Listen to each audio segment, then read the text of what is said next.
Hi guys, this is Aamir Ahmed from hidden tax solvers. और आज का जो हमारा टॉपिक है वो हमारा रेट से रिलेटेड है कि रेट हमारे पास क्या होता है, उसके हमारे पास क्या क्या बेनिफिट्स हैं और रेट हम क्यों यूज़ करते हैं।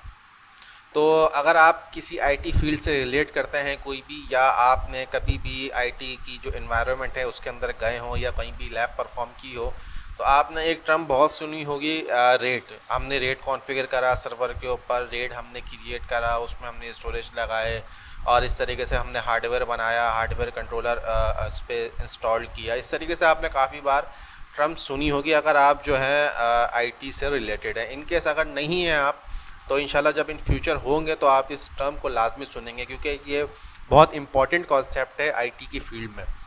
क्योंकि ये हमारे को स्टोरेज प्रोवाइड करता है, कैपेसिटी इंक्रीज करके देता है, डेटा की रिडेंडेंसी दे रहा होता है, उसके बाद रिलायबिलिटी आपको प्रोवाइड कर रहा होता है। तो रेट एक बहुत इंपॉर्टेंट कॉन्सेप्ट है जब आप स्टोरेज की बात करते हैं। तो जो आपके पास नेस चल रही होती है, सिया सैन आपके पास वर्किंग कर रही होती है, जब आप किसी भी ऑर्गेनाइजेशन के अंदर काम कर रहे होते हैं, तो उसके बैकएंड पे जो मेन चीज़ काम कर रही होती है वो होता है आपका रेट, जो आपकी स्टोरेज को रिडेंडेंट बना रहा होता है। तो हमारे पास कई तरीके के रेट हैं, अवेलेबल हैं, बहुत सारी किस्में हैं। तो चले आए वीडियो की तरफ चलते हैं और इसको हम डीपली देखते हैं, डेफिनेशन और इसके बेनिफिट्स और हर चीज़ को एक एक करके डिस्कस करते हैं। तो सबसे पहले जो यहाँ पर मैंने एक क्वेश्चन लिखा है, वैसे तो मेरे पास यहाँ पे 3 क्वेश्चन है जो हमने देखने हैं। जो पहला क्वेश्चन है हमारे पास वो है व्हाट इज़ रेट। रेट है क्या? रेट की अगर सिंपल डेफिनेशन आप ये देखें, मैंने यहाँ पे लिखी हुई है। अगर आप कहीं किसी ऑर्गेनाइजेशन में इंटरव्यू के लिए जाते हैं तो आप ये डेफिनेशन उनको बता सकते हैं, तो आपका इंशाल्लाह रेट का जो कॉन्सेप्ट है वो उनको अच्छे तरीके से माइंड में क्लियर हो जाएगा। वो आपको मतलब एक प्रॉपर जो डेफिनेशन होती है, ये वो डेफिनेशन है जो वो मांग रहे हैं आपसे, जो आपसे वो पूछना चाह रहे हैं, वो इस चीज़ के अंदर मैंने मेंशन किया है। ये कहीं किताबी या किसी वेबसाइट के ऊपर लिखी हुई डेफिनेशन नहीं है। ये जो मेरा अपना एक्सपीरियंस है, जो मैंने अब तक लर्न करा है, जो मैंने अब तक सीखा है, वो उस एक्सपीरियंस के थ्रू मैंने इस डेफिनेशन को बनाया है। और इंशाल्लाह ये डेफिनेशन आपकी किसी भी इंटरव्यू में कारामद साबित होगी। तो इसके अंदर लिखा हुआ है, it is a collection of multiple H D D, S S D और SCSI disk to create one logical disc.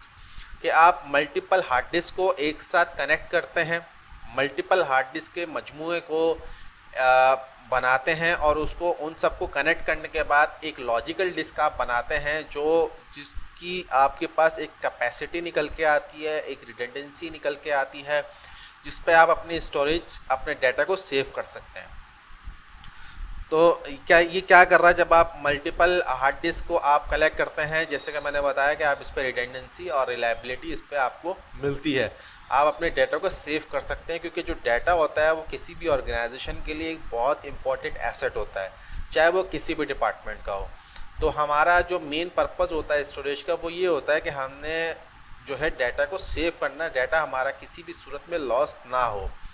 क्योंकि कोई भी डाटा इन केस अगर लॉस होता है तो हमें नहीं पता होता कि वो डाटा कितना इंपॉर्टेंट है, कि और उस डाटा से किसी भी कंपनी को क्या लॉस हो सकता है, कितना बड़ा लॉस हो सकता है या कितना छोटा लॉस हो सकता है, हमें इस चीज़ का आइडिया नहीं होता। तो हमारे लिए एज आईटी एडमिनिस्ट्रेटर हमारे पास जितना भी डाटा है वो सब हमारे लिए इम्पॉर्टेंट है।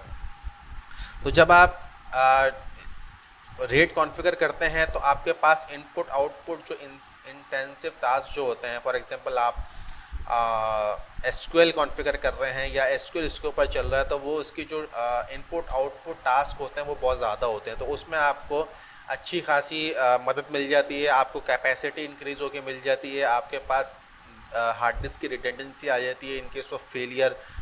तो ये चीज़ें आपके पास आ जाती हैं और आपका डाटा कहीं भी लॉस नहीं होता।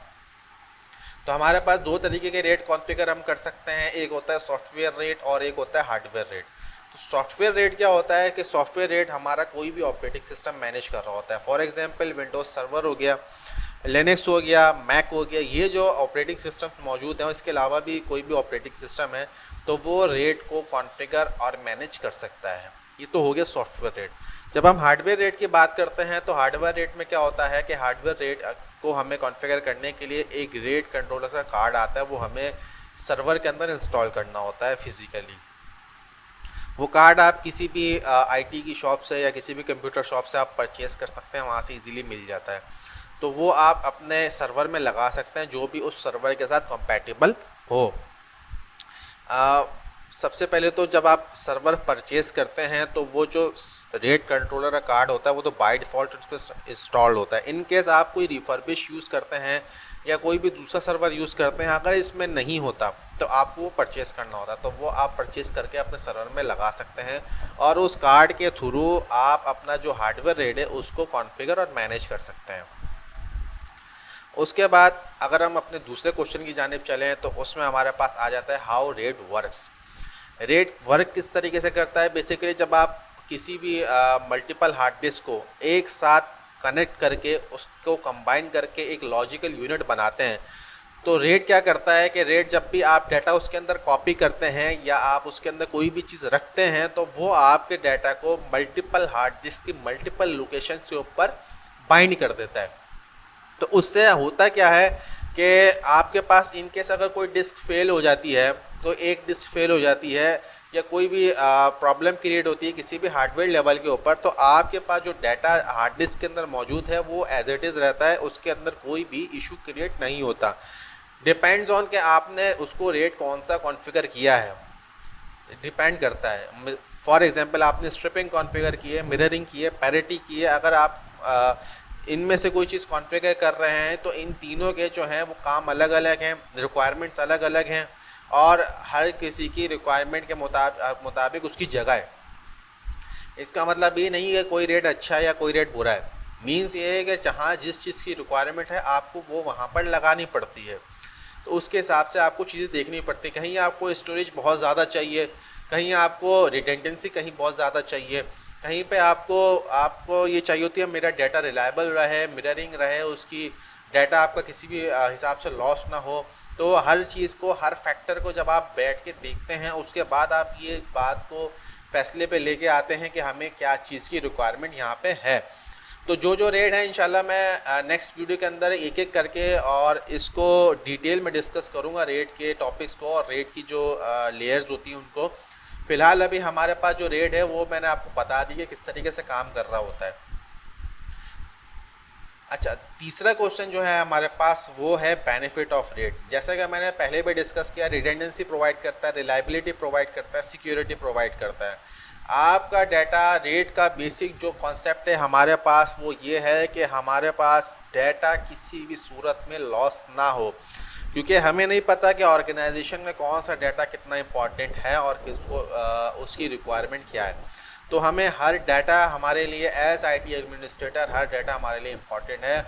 और जो रेट का कॉन्सेप्ट है वो यही है कि हम मल्टीपल हार्ड डिस्क को एक साथ कनेक्ट करके एक बड़ी कैपेसिटी के अंदर उसको कन्वर्ट करते हैं ताकि हम ज़्यादा से ज़्यादा स्टोरेज के अंदर जो है वो रख सकें और हमारे पास डाटा की रिटेंडेंसी हमारे पास मौजूद हो, मेक श्योर कि हमारे पास डाटा लॉस्ट ना हो। तो आई होप आज की वीडियो आपको पसंद आई होगी, आपको समझ में भी आया होगा कि हमारे पास रेट क्या होता है। इन केस अगर आपके पास कोई क्वेश्चन है, कोई आपको मसला क्रिएट हो रहा है कोई भी चीज़ समझने के अंदर, तो काइंडली कमेंट करें या मुझसे डायरेक्टली आप कांटेक्ट कर सकते हैं कमेंट के थ्रू। इंशाल्लाह किसी भी वीडियो के नीचे आप कमेंट करेंगे तो मैं आपके कमेंट का जवाब दूंगा। तो हमारे चैनल को लाइक करें, सब्सक्राइब करें और बेल आइकन को प्रेस करें ताकि आप हमारी जो आने वाली वीडियोस हैं उसकी अपडेट्स आपको मिल सकें। Thank you, thanks for watching.